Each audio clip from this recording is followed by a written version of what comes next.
Di pusat kota Semarang berdiri sebuah bangunan raksasa bergaya Eropa dengan ratusan pintu, lorong panjang seperti labirin, serta ruang bawah tanah yang pernah menjadi tempat manusia menghilang tanpa catatan resmi. Namanya adalah Lawang Sewu. Bagi wisatawan, ini ikon kota. Bagi sejarawan, ini pusat teknologi perkereta apian paling maju di Asia Tenggara pada awal abad ke-20. Dan bagi sebagian orang, tempat ini menyimpan sesuatu yang tidak ikut terkubur bersama waktu.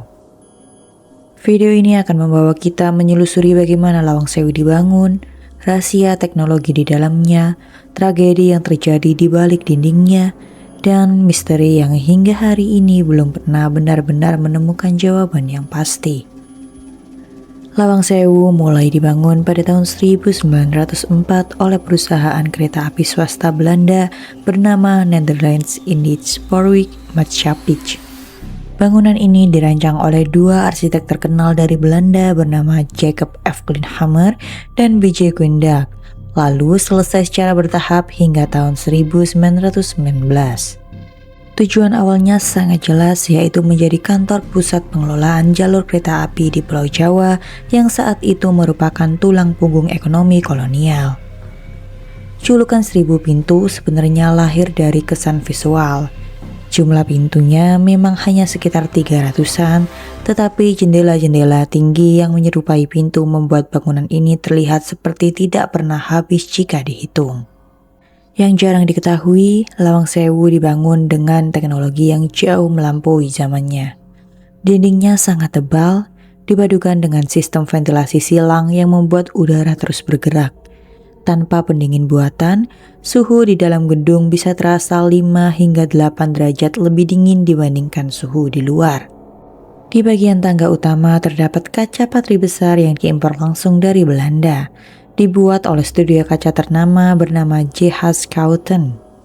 Gambar di kaca tersebut bukan hiasan biasa.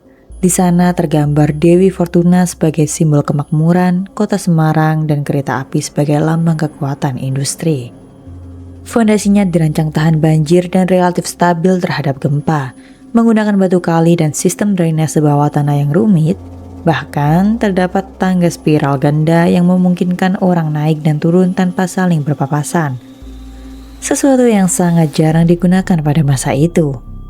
Yang paling menarik, di bawah kompleks bangunan terdapat jaringan terowongan rahasia yang dulu digunakan untuk mengirim dokumen penting langsung ke pelabuhan dan stasiun kereta tanpa terlihat publik.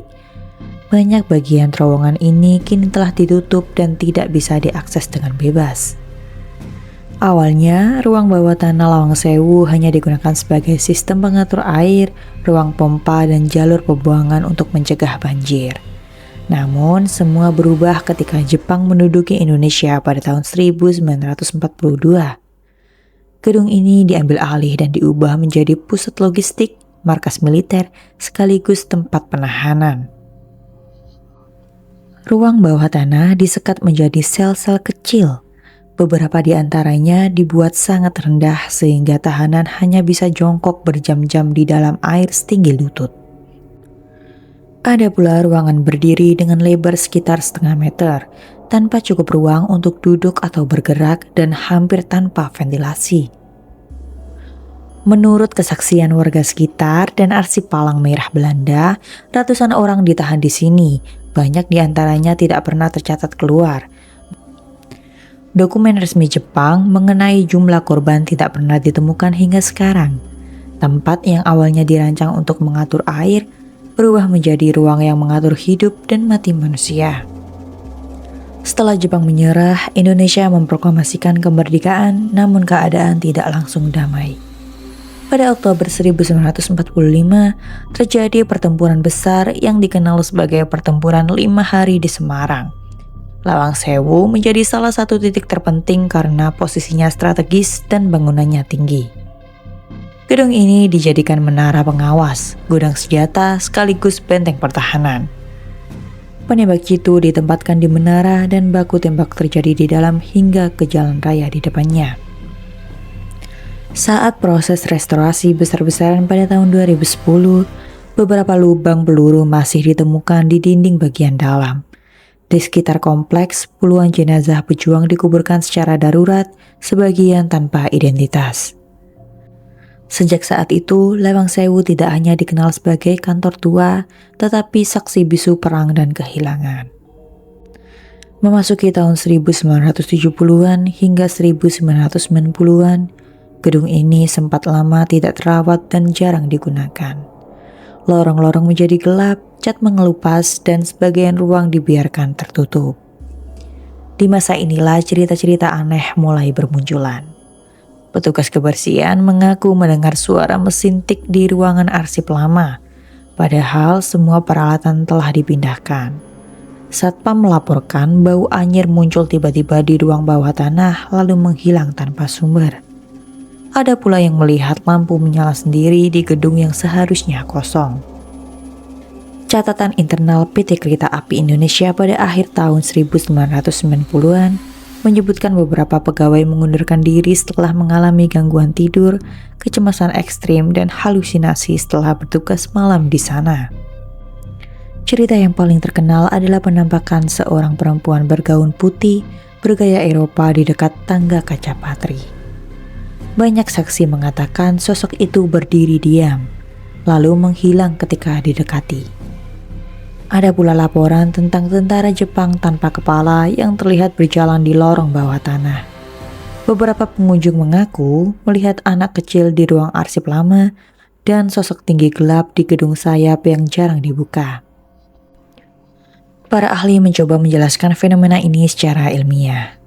Lorong panjang dapat menghasilkan gelombang suara frekuensi rendah yang tidak disadari telinga, tetapi mampu menimbulkan rasa gelisah. Bangunan tua dengan kabel lama bisa menciptakan medan elektromagnetik lemah yang mempengaruhi sistem syaraf.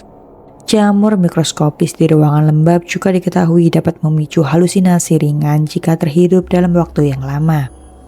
Ditambah dengan sejarah kelam yang sudah diketahui banyak orang, otak manusia cenderung mengisi kekosongan dengan ketakutan. Namun, tidak semua kejadian bisa dijelaskan atau diulang dalam kondisi yang sama. Sejak tahun 2011, Lawang Sewu dipugar besar-besaran. Gedung ini dijadikan museum perkereta apian, objek wisata sejarah, dan pusat edukasi. Lorong-lorong kini terang, kaca patri kembali bersinar, dan ribuan pengunjung datang setiap bulan. Tur malam juga dibuka secara terbatas, meski beberapa area bawah tanah tetap ditutup untuk umum. Di siang hari tempat ini tampak indah dan megah. Malam harinya suasananya berubah total. Ratusan pintu, puluhan lorong, dan ruang bawah tanah yang pernah menyimpan manusia dalam ketakutan, Lawang Sewu menyimpan teknologi canggih, sejarah kolonial, tragedi perang, dan cerita yang tidak semua perihal ditulis dalam buku. Satu pertanyaan masih tersisa hingga sekarang. Apakah semua yang pernah masuk ke gedung ini benar-benar telah pergi?